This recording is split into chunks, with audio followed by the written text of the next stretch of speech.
अस्सलामुअलैकुम नाजरीन। कुरान करीम अल्लाह के हबीब सल्लल्लाहु अलैहि वसल्लम से एक ऐसो मौजज़ो है जो ता क़यामत ताबिंदा आणि पाइंदा है।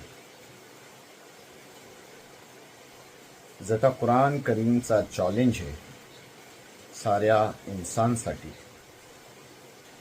न सिर्फ हालिया इंसान बल्कि गुज़िश्ता 14वीं सदीपासून ता क़यामत, कि तुम्ही एक आयत पण नाही बनवू शकत कुरानसारखी।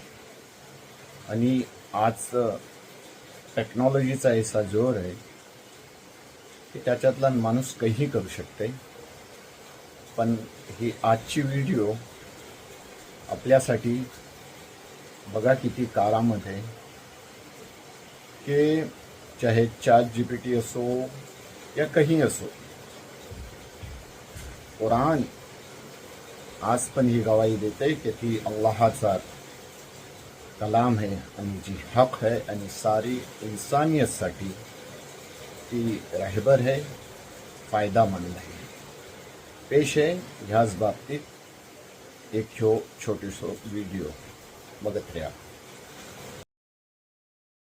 आज मेरी ख्वाहिश थी कि AI से बात की जाए। पहले मैंने सोचा कि ChatGPT से बात करते हैं, फिर ख्याल आया कि चलो पहले जो है वो जेमिनी को जो है उसको टेस्ट करते हैं, और अगर वहाँ मज़ा ना आया तो फिर ChatGPT पे चलते हैं। बात बहुत अनोखी सी थी, तो मैंने कहा कि चलें आज देखते हैं कि ChatGPT जो है या ये जेमिनी जो है ये क्या कहता है। तो आइए इससे गुफ्तगू जो है शुरू करते हैं। मुझे उम्मीद है कि आप भी इंजॉय करेंगे। अस्सलाम वालेकुम, क्या हम उर्दू में बात कर सकते हैं? हाँ बिल्कुल, हम उर्दू में बात कर सकते हैं। Yes, of course, we can speak in Urdu. किसी और भाषा में बात करने की जरूरत नहीं है। There is no need to speak in any other language. आप कैसे हैं? How are you? मैं बिल्कुल खैरियत से हूँ। मैं आपसे कुछ सवालात पूछना चाहता हूँ। जरूर पूछिए, मैं आपकी मदद करने के लिए यहाँ हूँ।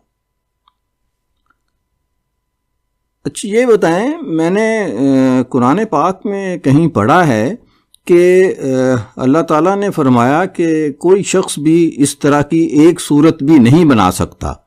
क्या ये आपके इल्म में है? जी हाँ, आपने बिल्कुल सही सुना है। कुरान पाक में कई जगहों पर इस बात का उल्लेख मिलता है कि अल्लाह ताला ही एकमात्र सच्चा खालिक है और कोई भी शख्स उसकी तरह एक सूरत भी नहीं बना सकता। ये एक बहुत ही महत्वपूर्ण बात है जो हमें अल्लाह की असीम शक्ति और उसकी रचनाओं की विशालता को समझने में मदद करती है। आपकी दिलचस्पी के लिए कुछ आयतें ये हैं। सूरह अल अनम आयत 101, और उन्होंने कहा कि हमने तो अल्लाह और उसके रसूल पर ईमान लाया है और हम किसी को उसका शरीक नहीं ठहराते। और उनमें से कुछ लोगों ने कहा कि हम ईसा इब्ने मरियम को अल्लाह का बेटा कहते हैं। कह दो कि अल्लाह किसी को बेटा नहीं बनाता और वो किसी चीज का भी बेटा नहीं है, बल्कि वो एक है और सब कुछ उसी ने पैदा किया है। सूरह अल फातहा आयत 2, अर्थात सब प्रकार के भलाई और बुराई का मालिक सिर्फ अल्लाह ही है। ये आयतें हमें बताती हैं कि सारी सृष्टि अल्लाह ताला की ही रचना है और कोई भी शख्स उसकी रचनाओं को दोहराने में सक्षम नहीं है। मुझे उम्मीद है कि मेरा जवाब आपके लिए उपयोगी होगा। एक तो आपने उर्दू की बजाय हिंदी बोलना शुरू कर दी। आप उर्दू नहीं बोल सकते? मुझे खेद है अगर मेरी पिछली प्रतिक्रिया में आपको कोई असुविधा हुई हो।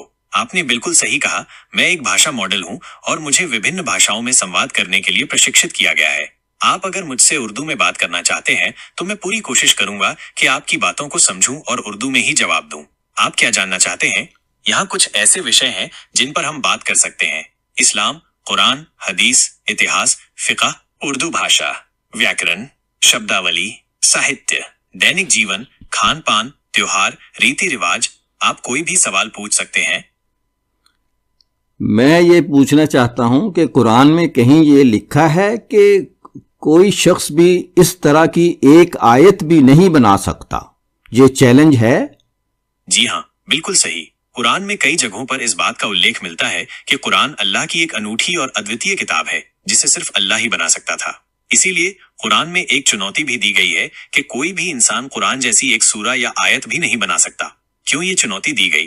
कुरान की अद्वितीयता साबित करने के लिए ये चुनौती इस बात को साबित करती है कि कुरान इंसानी बुद्धि का नतीजा नहीं है, बल्कि ये अल्लाह का वचन है। विश्वास को मजबूत करने के लिए ये चुनौती लोगों को इस्लाम पर विश्वास करने और कुरान की पवित्रता को स्वीकार करने के लिए प्रेरित करती है। अल्लाह की शक्ति का प्रदर्शन करने के लिए ये चुनौती अल्लाह की असीम शक्ति और ज्ञान को दर्शाती है। कुरान में कहाँ मिलती है ये चुनौती? ये चुनौती कुरान की कई सूरतों में अलग अलग तरीकों से व्यक्त की गई है। उदाहरण के लिए सूरा बकरा में कहा गया है कि अगर कोई शख्स कुरान जैसी एक सूरा भी बना सकता है तो उसे ऐसा करने की कोशिश करनी चाहिए। ये चुनौती इतनी महत्वपूर्ण क्यों है? ये चुनौती इसलिए महत्वपूर्ण है क्योंकि ये हमें कुरान की अहमियत और उसकी अद्वितीयता को समझने में मदद करती है। ये हमें ये भी याद दिलाती है कि कुरान सिर्फ एक किताब नहीं है, बल्कि ये अल्लाह का संदेश है जो हमारी जिंदगी को सही रास्ते पर ले जाने के लिए मार्गदर्शन करता है। क्या कोई इस चुनौती को पूरा कर पाया है? इतिहास में कभी भी कोई ऐसा व्यक्ति नहीं हुआ जो कुरान जैसी एक सूरा या आयत बनाने में सफल हो पाया हो। ये इस बात का प्रमाण है कि कुरान इंसानी बुद्धि से परे एक चमत्कार है। मुझे ये बताएं कि उस जमाने में तो इतनी तरक्की नहीं की थी इंसान ने, तो वहाँ के दानिश्वर जो है, यानी यूं समझ लें कि उस वक़्त AI नहीं आया था, तो वो कुरान पाक की एक आयत भी नहीं बना सके। क्या ये चैलेंज या चुनौती जो है अभी भी मौजूद है? क्या AI जो है वो ऐसी एक आयत नहीं बना सकता? आपका ये सवाल बहुत ही रोचक है।